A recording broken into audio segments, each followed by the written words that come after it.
Start.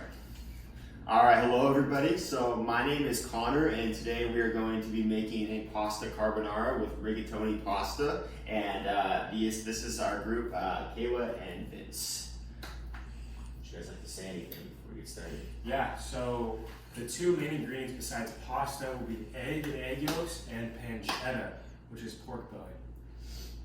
So it should be fantastic. So we kind of already prepped here with the pasta. We got all the various ingredients around here, whether it's the pancetta, egg yolks, eggs, and of course the rigatoni pasta. So we are first going to get started by making the pancetta. So the pancetta is already diced, and we are going to be making a lot. So my cameraman wants to follow me right over here. We're going to get this old baby going, stir that a little bit, and we're gonna pour the pancetta in. And this is probably gonna take a few minutes to cook. So I think in the meantime, we might talk a little bit about why we decided to make carbonara and what's kind of inspired the dish and how it's come to be so popular in Rome and central Italy.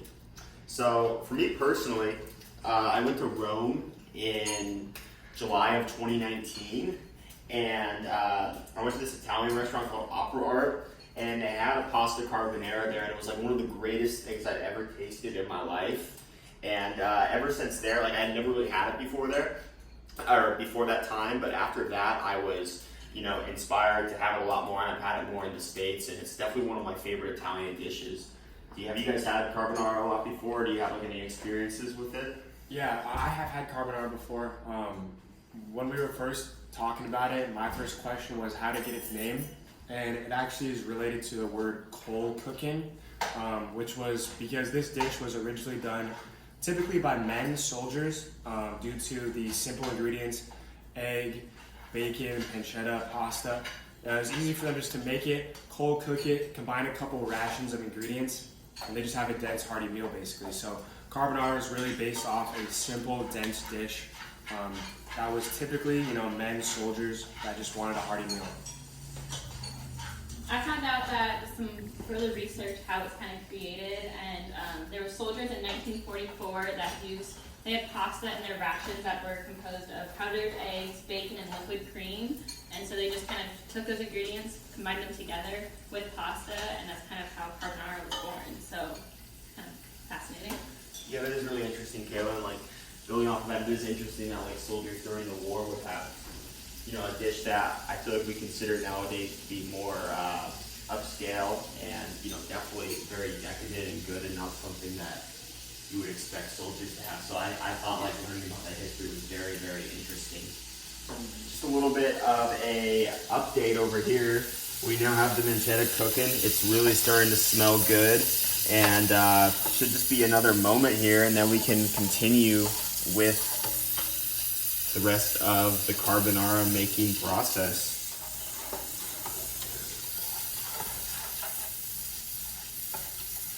All right. And so we'll be tossing this pasta in the bacon grease. Carbonara's doesn't have a heavy sauce, but it uses oil, fat, and the cheese to really make kind of a thick glaze that will complement the pasta and eggs well. So it kind of, if you don't like sauce, this is a good dish for you. I also just combined the egg yolks with the large eggs as well. And obviously the egg is a huge part of the carbonara dish, and it really just complements the pancetta, and then of course the greases and oil from the pancetta combines perfectly with the egg, and of course pepper and salt and cheese to make just one of the most fantastic Italian dishes you ever will eat. You can tell he likes carbonara. If you're wondering who chose the dish. Yeah. Well, I got it at Pastini's in Eugene last week. And Eugene, Oregon, like not exactly like the mecca for Italian food. But, I think that we can make a lot better ones. You can see Victor Cruz has entered the shot. Victor Cruz. Connor, so what do we do after this pancetta cooks up? So after we're done cooking this pancetta, which it's getting nice and crispy, what we're gonna do is we're gonna remove the pancetta and we're gonna put it in a dish. So I'm gonna get out actually a separate dish for that. Let me go down here.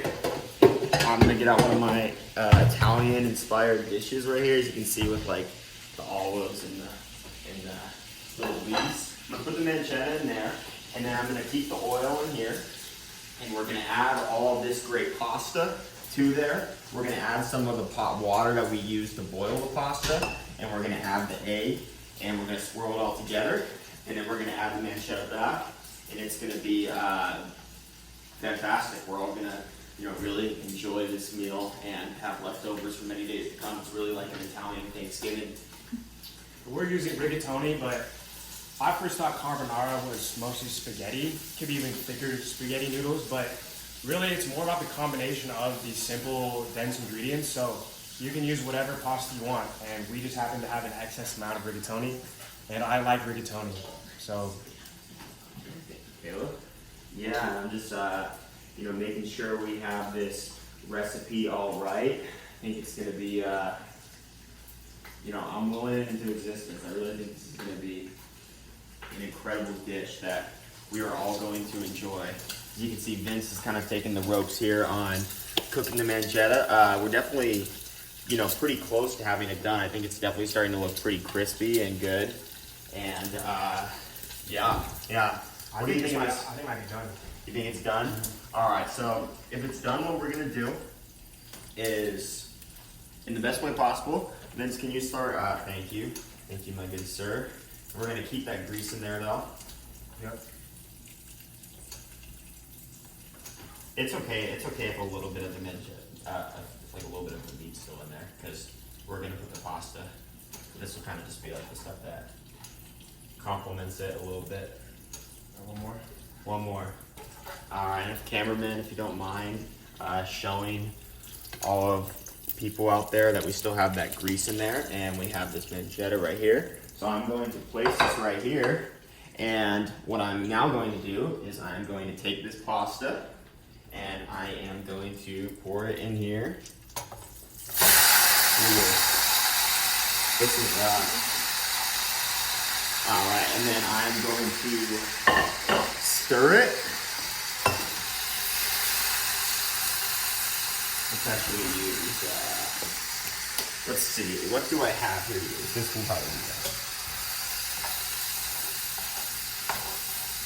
So really trying to, make sure, share the wealth here with this pasta. Make sure it all gets a little bit of the grease in it. That is looking really good. Then I am going to take, I'm not going to take all this pasta, but I'm going to take out slightly more. I think that will be adequate on the pasta. Always good to have some extra, leftover pasta. It's good to put in the fridge and have for when you're making your next pasta dish. All right, so now I'm going to take this water as well. That'll kind of help multiply the effects of like the grease, and that's actually water that we use to boil the pasta, and that's a really good technique for making the best pasta dish possible. Connor, when should we put the eggs in? I think we should put the eggs in right now, Vince. Do you agree? Yeah. You concur, I Caleb? agree. That's my idea. All right, so I'm now going to take, so we have egg yolks and just 2 large eggs in here, and we are going to pour that in like that. And I'm going to take this, continue to stir it. This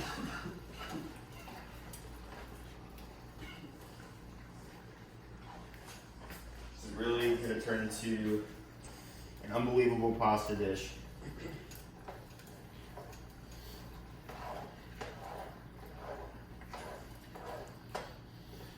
What do we have for time? Almost at 10 minutes. Perfect. And as you can see, based off of that this is also a dish that you can cook very quickly, which is, of course, a positive. I'm gonna put this in here. I'll cook dishes a little later. And lastly, Kayla, would you hand me that pancetta? Yeah. Thank you so much. We're gonna put this in. Make sure you get it all. That's the good stuff, so you don't want any of that to be left out. Right in there. We got some pepper and salt and Parmesan cheese Yes. left to go. I think this is actually very much getting close to being done. I'm gonna turn down the heat a little bit to a kind of a low medium here. Oh, look at that. We are ready to be on the battlefield, baby. Yeah. And as you can see, it's not hard to see why the Allies won World War II with great meals like this. Axis powers could not keep up with this high quality of food for the soldiers. Bad rations, I call that good nutrition. Yeah, but this is not bad rations right here. Look at that. I think this is pretty close to done. And based off the recipe, I think the recipe would agree.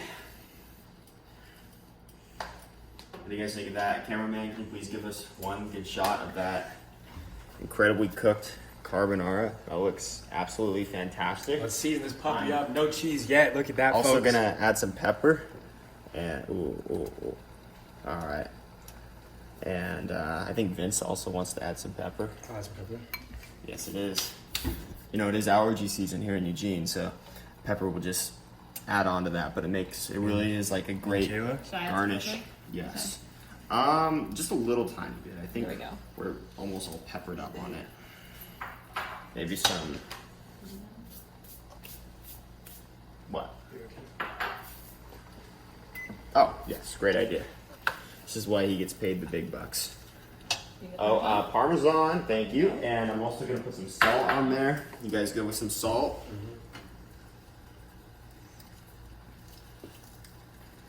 Gotta have salt, you know.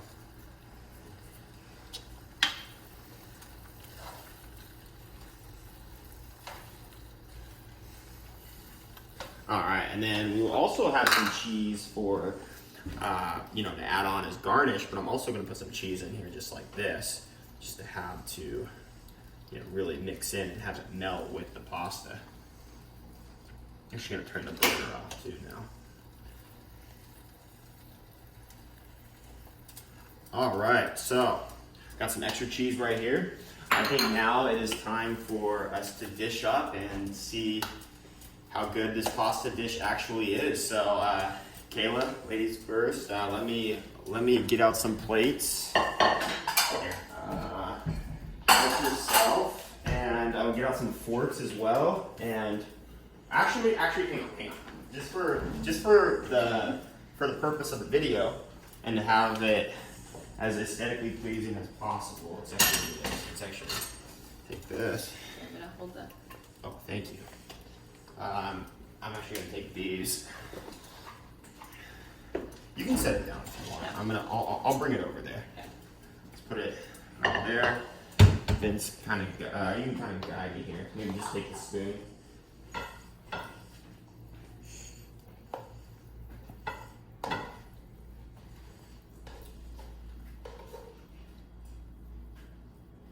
All right, that's probably good for now. Thank you, Kayla. I will put this back here, and we will now dish up and enjoy.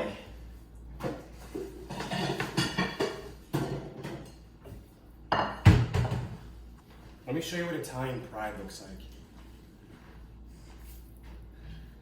Let me get some forks as well. I'm gonna add a little more shaved Parmesan to the top. There we go. A little more pepper. More salt. Cheers. Kayla, please feel free to dish up. What are our first impressions? 9 out of 10. 9 out of 10. We will gladly take it, and you know, I think most of the people of Rome, Italy would agree with that assertion because you know, carbonara truly is one of the most famous and popular dishes there, and of course, tourists such as myself enjoy it as well. Yeah, I agree with 9 out of 10. 9 out of 10. All right, let me give my assessment.